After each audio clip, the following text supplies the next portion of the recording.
How's it going, everybody? Ed Ricker here with another product review. This is the Wingsland S6 4K pocket drone camera. I took it out of the box. Let's open this up and see what it's all about. Newegg and Wingsland have kind of been adjusting their prices, and they had a sale going on, and now I think we have it concrete as $260 on Newegg.com. We have the drone right there. This is a little plastic housing that you can kind of keep it in. And yes, that is portable and pocketable. I can slip this in my pocket with relative ease. I mean, it's a little bigger than a cell phone, but honestly, that's a pocket. That's a pocket. The arms spread out just like so. Manually spread apart the props.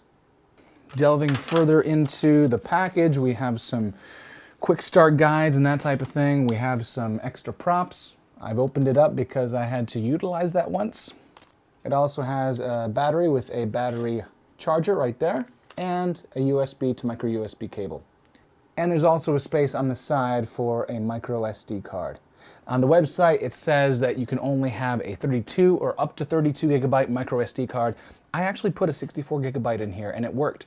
When you open up the box, you'll also see that there are some optional accessories, one being prop guards, another called a boom boom, which is some sort of little cannon shooter thing, a searchlight, and an emoji display. I think that's a little interesting. And there's actually a Wingsland S6 highlight video on their website that kind of demonstrates how those all work. You do get to pick some different colors on the website, so if you want to have maybe a green or a metallic silver, then go for it.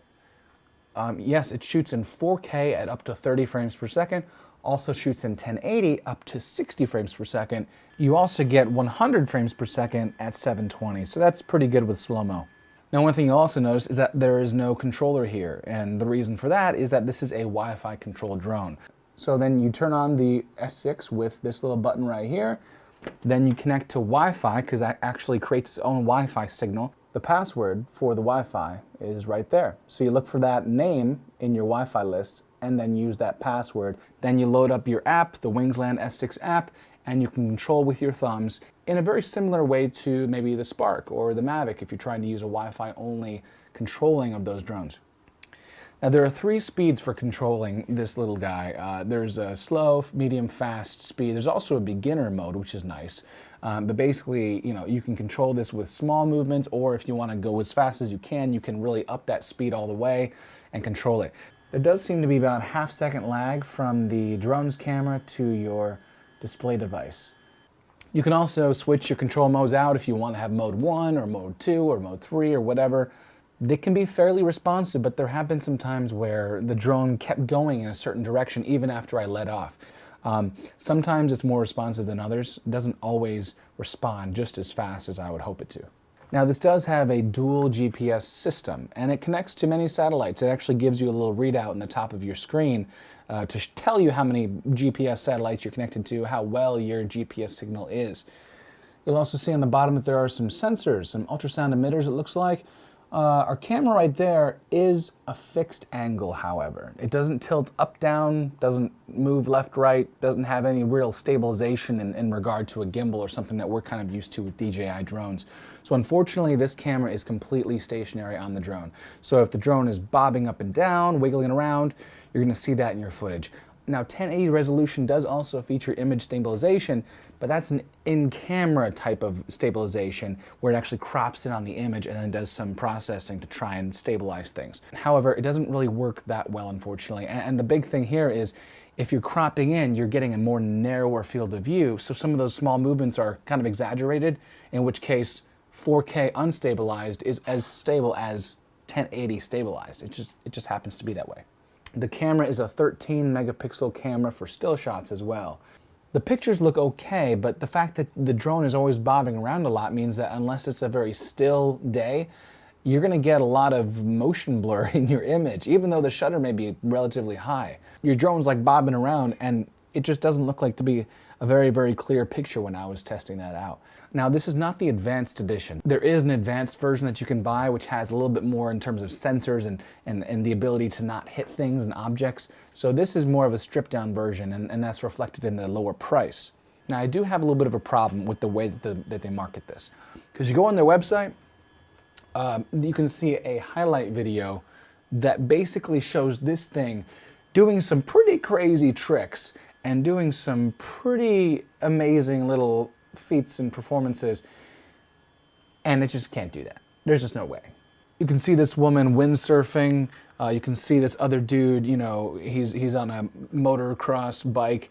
They kind of sell it as some sort of action drone where you can really get some awesome shots. But when you're looking at the type of footage that I got, that's just not the case. I mean, you're just not going to see that type of footage or be able to capture those types of moments with a Wi-Fi controlled, unstabilized, no gimbal drone like this. It's just not going to happen. So unfortunately, I think it's advertised to be a little better than it is. I think that it performs way worse than they kind of make it look like it can.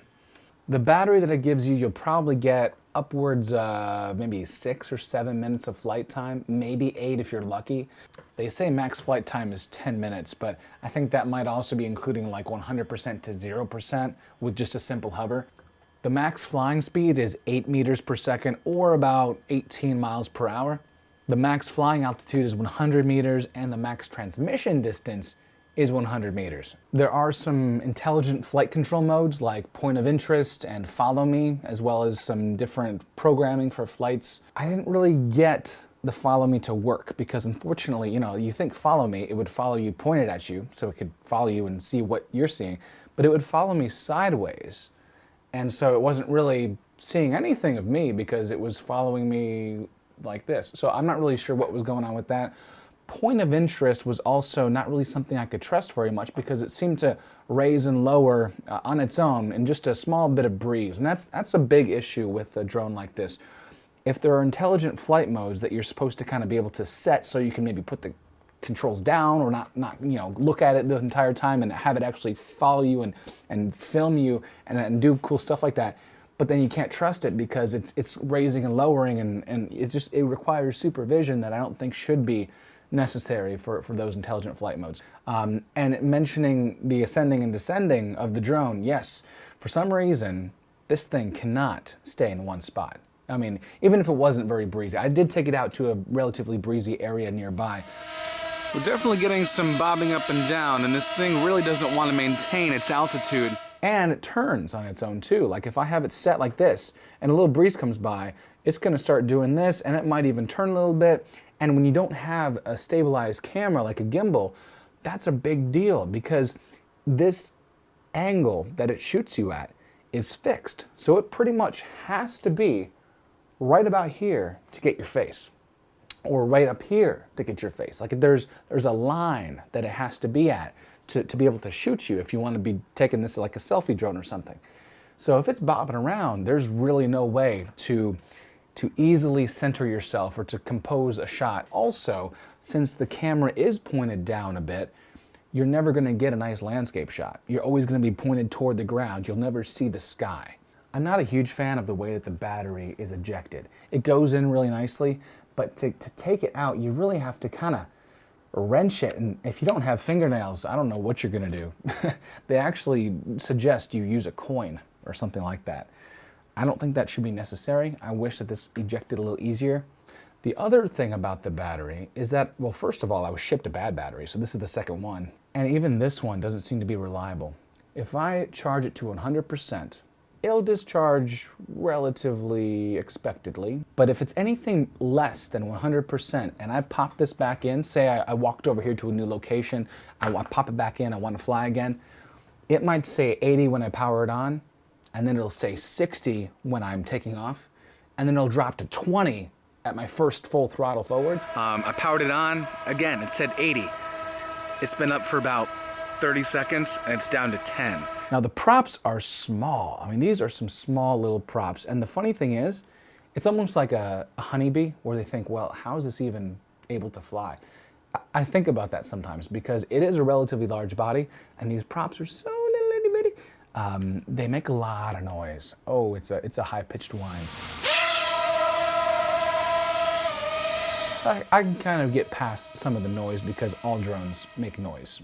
But every once in a while, I'll get a very high-pitched squeal out of one of the motors. I'm not really sure why. It lasts maybe 20 seconds, and then I usually either bring it down to stop that because it's annoying, or it'll go away by itself. Now, toward the beginning of this video, I did mention that I replaced one of the props, and that's actually one of these props that's kind of just flopping around. The new one doesn't seem to stick out like the others do. This new prop just kind of seems to hang free. The prop repair / replacement process is not a friendly one. There are little tiny pieces in this motor, and there's actually a small little metallic piece that can come out really, really easy if you're not careful. I wasn't expecting that. Immediately fell on the ground, and I'm searching for it and stuff. So that is not a very easy way to replace props. Also, you need to have some sort of hex wrench to even loosen them up. Now, I will say, when I crashed this, it held together. I mean, nothing's broken except for the prop. And honestly, I probably could have broken many more props, but it worked out okay. I'm actually pleased with how well it held up. So it doesn't feel, even though it feels plastic, it's plastic, it still is held together, and there really aren't even any scratches on it. So that's pretty good too. I am happy that they dropped the price from $300 to $260. I still feel like they could probably drop it further. For $260, I just don't think it's worth it. Thanks so much for watching, everybody, and until next time, happy flying.